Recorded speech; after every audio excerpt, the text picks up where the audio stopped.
I do have a lot of surrogates, and they are speaking very beautifully, and they come all from all over Washington, and they're highly respected, and they think this is the greatest scam they've ever seen. And some are Democrats. They're very embarrassed by what's going on. I just want to start by saying that on the electric vehicles that Biden is pushing down everybody's throat, even though people don't want them, he wants to put a big tariff on China, which is a suggestion that I said, where have you been for 3.5 years? They should have done it a long time ago. But they've also got to do it on other vehicles, and they have to do it on a lot of other products, because China's eating our lunch right now.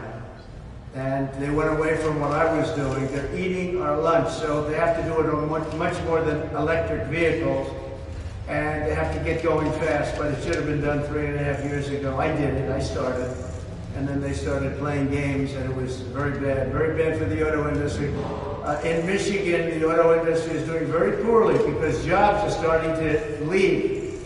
We're losing. You know, with the electric vehicle mandate, they're going to be made in China. They're all going to be made in China and also in Mexico, owned by China. Poll just came out, the very respected Redfield Wilton, and it has us up 6 in Michigan, 7 in North Carolina, Pennsylvania +2, Georgia +5, Florida +9, Arizona +2, and up in every other place 2. So that just came out. That's on top of yesterday's New York Times. Well, I think today I might just quote somebody that frankly has been extremely respectful to me over the last period of a few months. He's watching this scam taking place, Michael Avenatti. Have you heard the name? He said, the next time you're accused of something by someone, a coworker, neighbor, friend, significant other, stranger, ask yourself if it would be okay if only they were allowed to speak, accuse, antagonize, while you were not allowed to respond. He's talking about the gag order. Or defend yourself in any way. If your answer is no, then you too should be angered by Trump not being allowed to respond to the various people that are making comments.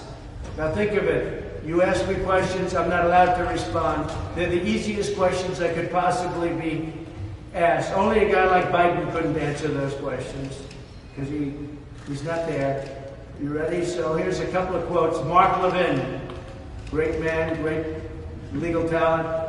This is not a trial of Donald Trump. It's a case of the Democrat Party versus America. It also represents the greatest effort to interfere with and steal a federal election in American political history. Biden is seeking to clear the field. He wants to clear the field because he can't do it himself. So he's weaponized the Department of Justice. And as you know, they have their people in that room. The DOJ is in that room because they want to try and hurt me. Now, the good news is my poll numbers have gone up significantly. This is not what they had in mind. Newt Gingrich, this is without precedent in American history. It has never occurred to President John Adams or anybody else that you could jail your primary competitor, your primary opponent. In his case, Vice President Thomas Jefferson. This goes back a long way. This has never happened in our country before. There's never been anything like this. Andy McCarthy just came out. New Yorkers should be outraged at the mockery Bragg is making of the state's legal system as the entire country looks on. The entire world is looking on. There's a very bad thing that's happening in New York. Businesses are leaving New York because of what happened here and what happened with another crooked judge, Engoron. Totally crooked, and he's under investigation right now, as he should be. He's under a big investigation, I hear, right now. Jonathan Turley, experts are shrugging, not sure what the crime is being alleged. Prosecutors have not explained why denoting this as a legal expense was wrong. So they say that the bookkeeping error, I paid a lawyer a certain amount of money. We marked it down as legal expense. So I had a legal expense, and I marked it down as a legal expense. I didn't mark it down as construction of a wall, construction of a building. I didn't mark it down as electricity cost. I took a legal expense, and they called it, I didn't do it, a bookkeeper did it. She did it exactly right. Took a legal expense and called it a legal expense. This is their whole case. Are you allowed to call a legal expense a legal expense? I don't know what else you call it, actually. But he brings it up here, the legal expense. It was, you know, what's the problem? I never thought that as an attorney I could see a system like New York's, one of the most sophisticated legal bars in the world, really debase itself so badly. This judge should not be allowed in the case, and he should not allow this case to go forward. Mershon should rule in favor of a directed verdict immediately. There is an insufficient amount of evidence. No crime has been shown. No crime's been committed.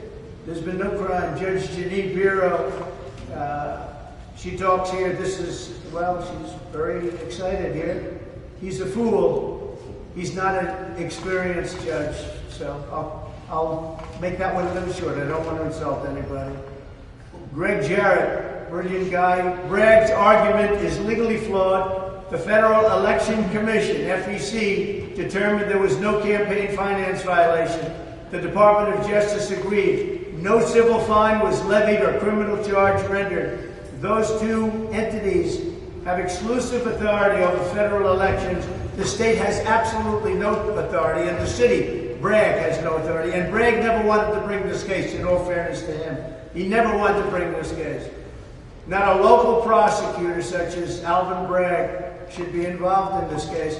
And by the way, the judge, as you know, is totally conflicted, and everybody's talking about it. It's an embarrassment to New York. Legal analyst Michael Moore of CNN doesn't think the prosecution has proven its case. Senator John Kennedy, respected gentleman, I will tell you that trial says more about politics than it does about an alleged crime.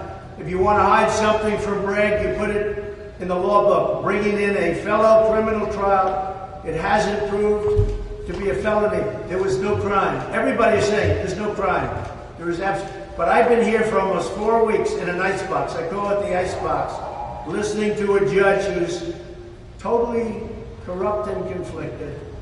Will Scharf, highly respected lawyer. Hush money, it's not a crime. Signing an NDA is not a crime. By the way, Congress, everybody in Congress have NDAs. NDAs are very common. Non-disclosure agreements. They're not a crime. Claimant, CBS Morning News, there's no evidence that this case is about campaign election violations. There's no evidence. But again, we go back to the federal law. The FEC, Federal Election Commission, said there's not a problem, there's no case. And Vivek, who's here right now, so he can speak for himself, he said this is a sham trial. It's politically motivated. It's an assault on the leading candidate for U.S. president. I would expect he would say something good, actually, so I won't go through the rest, but he's here. He's going to talk to you. The Speaker of the House is here. We have Byron Donalds. Corey is here. We have a lot of great people here to talk to you. And they won't let them speak here. I guess they want to make it difficult for them to speak. So for some reason, I can speak here, but I'm the only one that's allowed. The gag order has to come off. So when you ask me a question about the people that we're talking about, I'm not allowed to answer. There's never been anything like this in the history of our country. It's a scam. It's election interference at a level that's never taken place before. And now, if you don't mind, I'm going to go into the icebox and sit for a long time. Thank you very much.